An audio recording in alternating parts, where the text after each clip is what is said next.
Welcome to This Explainer. Today, we're diving into something really intense and honestly incredibly practical.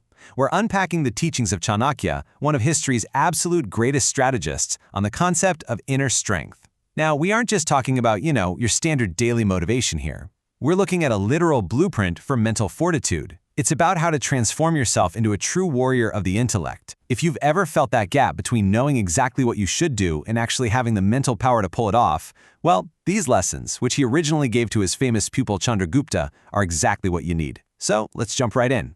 To really get this, we have to start by breaking down this incredible opening verse. Chanakya sets up this stark, almost blunt biological baseline for us. He points out that sleep, food, pleasure, and fear, those are just base instincts, right?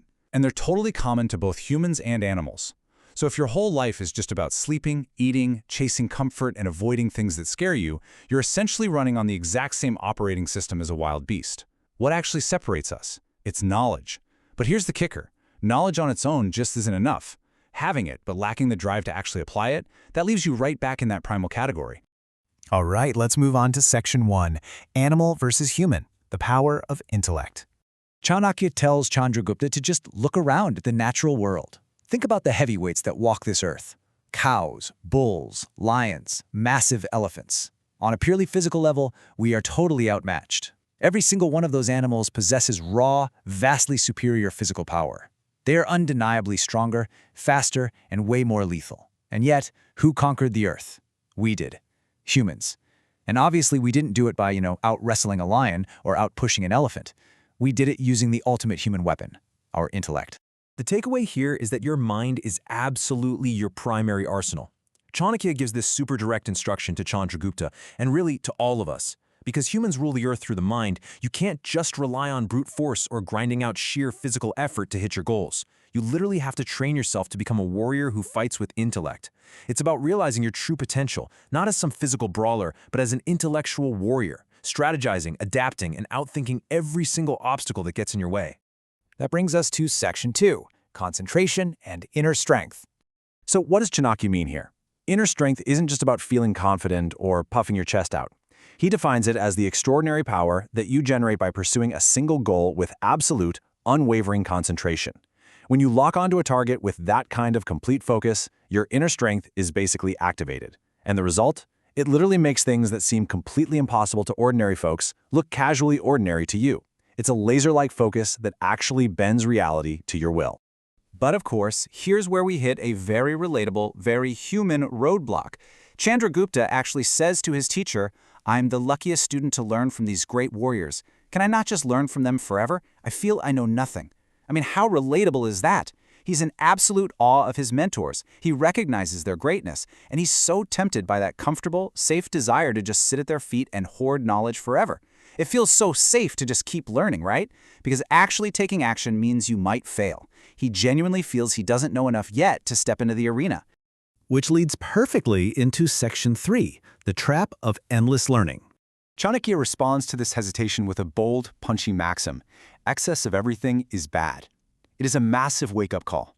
We usually think, sure, eating too much or sleeping too much is bad, but surely learning as much as humanly possible is always a good thing, right? Actually, no. Chanakya warns that overdoing anything, even something as noble and celebrated as learning, is ultimately destructive if it's just an excuse that keeps you from moving forward. And here is the core philosophy behind that warning. The true meaning of knowledge is found entirely in its application.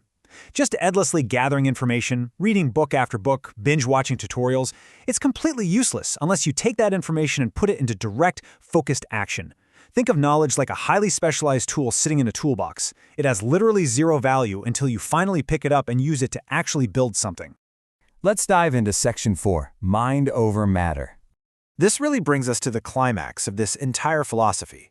It builds into this awe-inspiring vision of the mind's absolute supremacy over the physical body. Chanakya outlines 3 specific steps to show how an ordinary body can basically be hacked and programmed to do extraordinary things.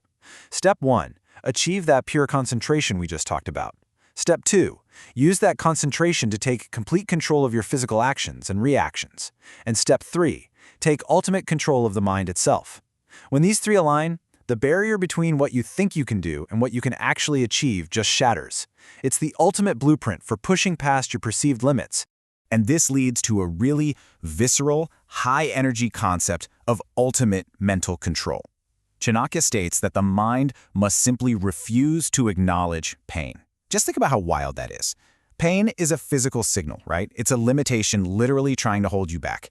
But if the mind is in total command, it can choose to just ignore that signal. When your intellect refuses to acknowledge the physical limitation of pain, those limitations vanish. It allows you to push through barriers that would absolutely break an ordinary person. To really ingrain this concept, Chanakya shares some incredibly intense historical examples of this kind of inner strength in action. He talks about ancient warriors who actually continued fighting on the battlefield even after their heads were severed from their bodies. They battled to the very last drop of their blood. Now, yes, that is an extreme, grisly image, but it brilliantly serves as the ultimate metaphor for the mind triumphing over extreme physical trauma. It's proof that when the mind is totally locked onto a singular goal, the body is really just a vessel that will follow commands way past its natural limits. Which leaves us with a final, incredibly powerful question from Chanakya. He tells Chandragupta to glorify these ancient warriors, not just by remembering them, but by taking up their mantle. So I have to ask you, have you taken up their responsibility? Are you going to just sit back and endlessly consume knowledge where it's safe and comfortable, or are you actually going to apply it? Are you ready to command your mind, ignore the pain of the process, and generate the inner strength required to do the impossible? You have the knowledge now, but the application? Well, that's entirely up to you.